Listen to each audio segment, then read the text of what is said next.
किस्सा कहानी पर आप सुन रहे हैं दुर्गा सप्तशती का द्वितीय अध्याय, जिसमें देवताओं के तेज से देवी का प्रादुर्भाव होता है और महिषासुर की सेना का वध होता है।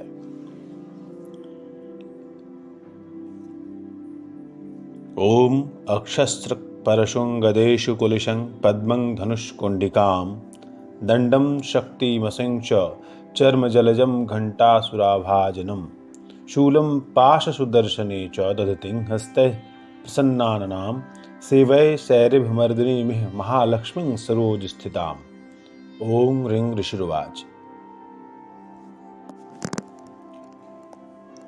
मध्यम चरित्र के विष्णु ऋषि महालक्ष्मी देवता उष्णिक छंद शाकंभरी शक्ति दुर्गा बीज वायु तत्व और यजुर्वेद स्वरूप हैं। श्री महालक्ष्मी की प्रसन्नता के लिए मध्यम चरित्र के पाठ में इसका विनियोग है। मैं कमल के आसन पर बैठी हुई प्रसन्न मुख वाली महिषासुर मर्दिनी भगवती महालक्ष्मी का भजन करता हूं, जो अपने हाथों में अक्षमाला, फरसा, गदा, बाण, वज्र, पद्म, धनुष, कुंडिका, दंड, शक्ति, खड्ग, ढाल, शंख, घंटा, मधुपात्र, शूल, पाश और चक्र धारण करती है। ऋषि कहते हैं, पूर्व काल में देवताओं और असुरों में पूरे 100 वर्षों तक घोर संग्राम हुआ था। उसमें असुरों का स्वामी महिषासुर था और देवताओं के नायक इंद्र थे। उस युद्ध में देवताओं की सेना महाबली असुरों से परास्त हो गई। संपूर्ण देवताओं को जीतकर महिषासुर इंद्र बन बैठा। तब पराजित देवता प्रजापति ब्रह्मा जी को आगे करके उस स्थान पर गए जहां भगवान शंकर और विष्णु विराजमान थे। देवताओं ने महिषासुर के पराक्रम तथा अपनी पराजय का यथावत वृत्तांत उन दोनों देवेश्वरों से विस्तार पूर्वक कह सुनाया। वे बोले, भगवान, महिषासुर सूर्य, इंद्र, अग्नि, वायु, चंद्रमा, यम, वरुण तथा अन्य देवताओं के भी अधिकार छीनकर स्वयं ही सबका अधिष्ठाता बना बैठा है।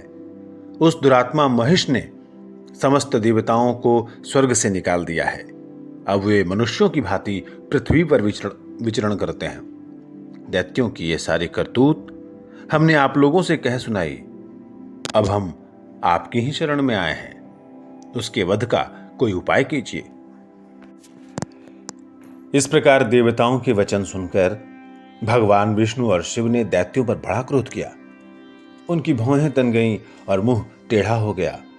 तब अत्यंत कोप में भरे हुए चक्रपाणी श्री विष्णु के मुख से एक महान तेज प्रकट हुआ। इसी प्रकार ब्रह्मा, शंकर तथा इंद्र आदि अन्यान्य देवताओं के शरीर से भी बड़ा भारी तेज निकला। वो सब मिलकर एक हो गया। महान तेज का वो पुंज जाज्वल्यमान पर्वत जैसा जान पड़ा। देवताओं ने देखा, वहां उसकी ज्वालाएं संपूर्ण दिशाओं में व्याप्त हो रही थी। संपूर्ण देवताओं के शरीर से प्रकट हुए उस तेज की कहीं तुलना नहीं थी। एकत्रित होने पर वो एक नारी के रूप में परिणत हो गया और अपने प्रकाश से तीनों लोकों में व्याप्त जान पड़ा। भगवान शंकर का जो तेज था, उससे उस देवी का मुख प्रकट हुआ। यमराज के तेज से उसके सिर में बाल निकल आए। श्री विष्णु भगवान के तेज से उसकी भुजाएं उत्पन्न हुई। चंद्रमा के तेज से दोनों स्तनों का और इंद्र के तेज से मध्य भाग यानी कटि प्रदेश का प्रादुर्भाव हुआ। वरुण के तेज से जंघा और पिंडली तथा पृथ्वी के तेज से नितंब भाग प्रकट हुआ। ब्रह्मा के तेज से दोनों चरण और सूर्य के तेज से उसकी उंगलियां हुई। वसुओं के तेज से हाथों की उंगलियां और कुबेर के तेज से नासिका प्रकट हुई। उस देवी के दांत प्रजापति के तेज से और तीनों नेत्र अग्नि के तेज से प्रकट हुए। उसकी भौहें संध्या के और कान वायु के तेज से प्रकट हुए। इसी प्रकार अन्यान्य देवताओं के तेज से भी उस कल्याणमयी देवी का आविर्भाव हुआ।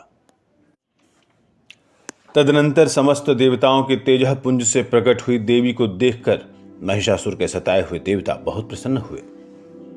पिनाकधारी भगवान शंकर ने अपने शूल से एक शूल निकालकर उन्हें दिया। फिर भगवान विष्णु ने भी अपने चक्र से चक्र उत्पन्न करके भगवती को अर्पण किया।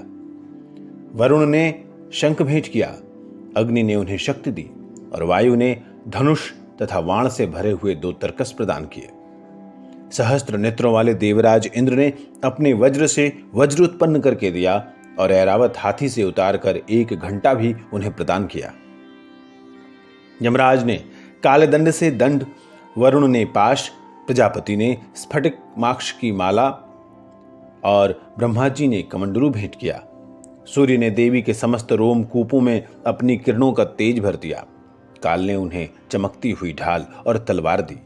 क्षीर समुद्र ने उज्ज्वल हार तथा कभी जीर्ण न होने वाले 2 दिव्य वस्त्र भेंट किए। साथ ही उन्होंने दिव्य चूड़ामणि, 2 कुंडल, कड़े, उज्ज्वल अर्धचंद्र, सब बाहुओं के लिए केयूर, दोनों चरणों के लिए निर्मल नूपुर, गले की सुंदर हंसली और सब उंगलियों में पहनने के लिए रत्नों से बनी अंगूठियां भी दी। विश्वकर्मा ने उन्हें अत्यंत निर्मल फरसा भेंट किया। साथ ही अनेक प्रकार के अस्त्र और अभेद्य कवच दिए। इनके सिवा मस्तक और वक्षस्थल पर धारण करने के लिए कभी न कुम्हलाने वाले कमलों की मालाएं दी। जलधि ने उन्हें सुंदर कमल का फूल भेंट किया। हिमालय ने सवारी के लिए सिंह तथा भांति भांति के रत्न समर्पित किए। धनाध्यक्ष कुबेर ने मधु से भरा पान पात्र दिया तथा संपूर्ण नागों के राजा शेष ने, जो इस पृथ्वी को धारण करते हैं, उन्हें बहुमूल्य मणियों से विभूषित नागहार भेंट किया। इसी प्रकार अन्य देवताओं ने भी आभूषण और अस्त्र शस्त्र देकर देवी का सम्मान किया। तत्पश्चात उन्होंने बारंबार अट्टहास पूर्वक उच्च स्वर से गर्जना की। उनके भयंकर नाद से संपूर्ण आकाश गूंज उठा। देवी का वह अत्यंत उच्च स्वर से किया हुआ सिंहनाद कहीं समा न सका। आकाश उसके सामने लघु प्रतीत होने लगा। उससे बड़े जोर की प्रतिध्वनि हुई, जिससे संपूर्ण विश्व में हलचल मच गई और समुद्र कांप उठे। पृथ्वी डोलने लगी और समस्त पर्वत हिलने लगे। उस समय देवताओं ने अत्यंत प्रसन्नता के साथ सिंहवाहिनी भवानी से कहा, देवी तुम्हारी जय हो, देवी तुम्हारी जय हो। साथ ही महर्षियों ने भक्तिभाव से विनम्र होकर उनका स्तवन किया। संपूर्ण त्रिलोकी को शोभक अस्त्र देखकर दैत्यगण अपनी समस्त सेना को कवच आदि से सुसज्जित कर हाथों में हथियार लेकर सहसा उठ खड़े हुए। उस समय महिषासुर ने बड़े क्रोध में आकर कर कहा, आह, ये क्या हो रहा है। Take page 81। संपूर्ण त्रिलोकी को शोभग्रस्त देखकर दैत्यगण अपनी समस्त सेना को कवच आदि से सुसज्जित कर हाथों में हथियार लेकर सहसा उठ खड़े हुए। उस समय महिषासुर ने बड़े क्रोध में आकर कहा, आह, ये क्या हो रहा है।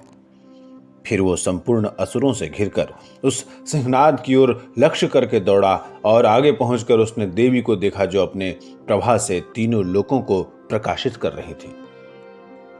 उनके चरणों के भार से पृथ्वी दबी जा रही थी। माथे के मुकुट से आकाश में रेखा से खींच रही थी तथा वे अपने धनुष की टंकार से 7 पातालों को शुद्ध किए देती थी।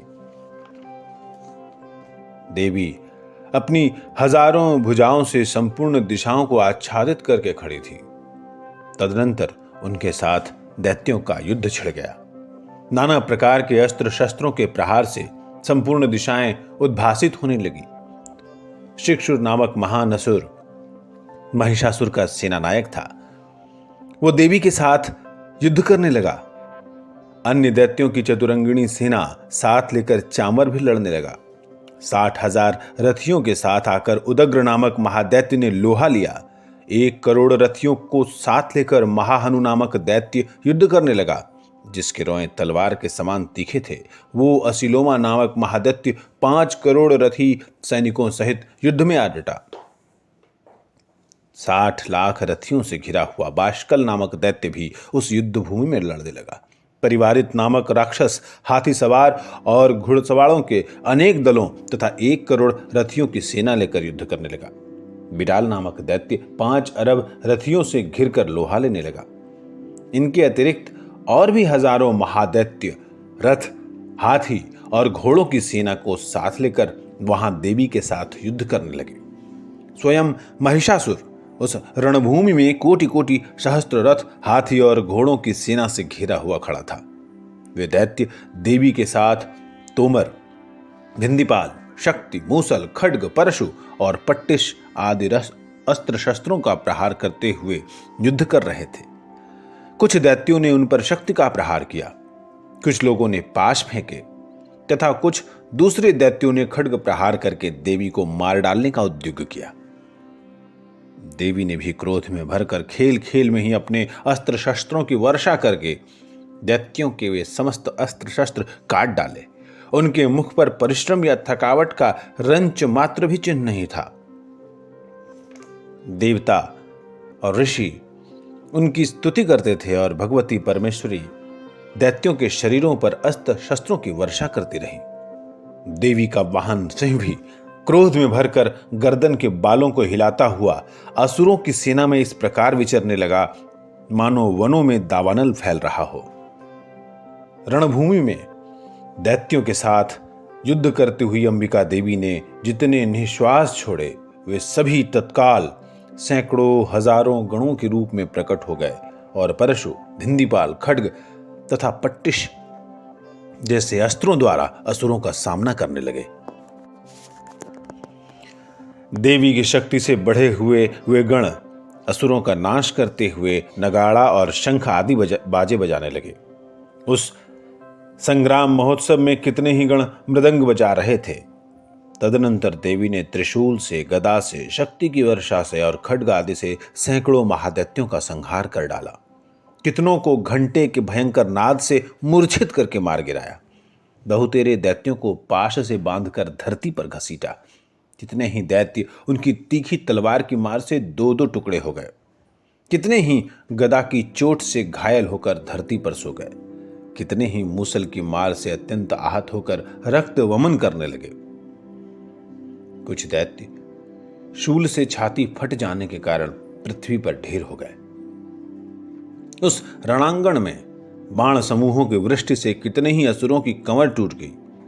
बाज की तरह झपटने वाले देव पीड़क दैत्यगण अपने प्राणों से हाथ धोने लगे। किन्हीं की बाहें छिन्न भिन्न हो गईं, कितनों की गर्दनें कट गई, कितने ही दैत्यों के मस्तक कट कट कर गिरने लगे। कुछ लोगों के शरीर मध्य भाग में ही विदीर्ण हो गए। कितने ही महादैत्य जांघें कट जाने से पृथ्वी पर गिर पड़े। कितनों को ही देवी ने एक बाह, एक पैर और एक नेत्र वाला करके दो टुकड़ों में चीर डाला। कितने ही दैत्य मस्तक कट जाने पर गिरकर फिर से उठ जाते थे और केवल धड़ के ही रूप में अच्छे अच्छे हथियार हाथ में लेकर देवी के साथ युद्ध करने लगते थे। दूसरे कबंध युद्ध के बाजों की लय पर नाचते थे। कितने ही बिना सिर के धड़ हाथों में खड्ग, शक्ति और वृष्टि लिए दौड़ते थे और दूसरे महादैत्य ठहरो ठहरो ये कहते हुए देवी को युद्ध के लिए ललकारते थे।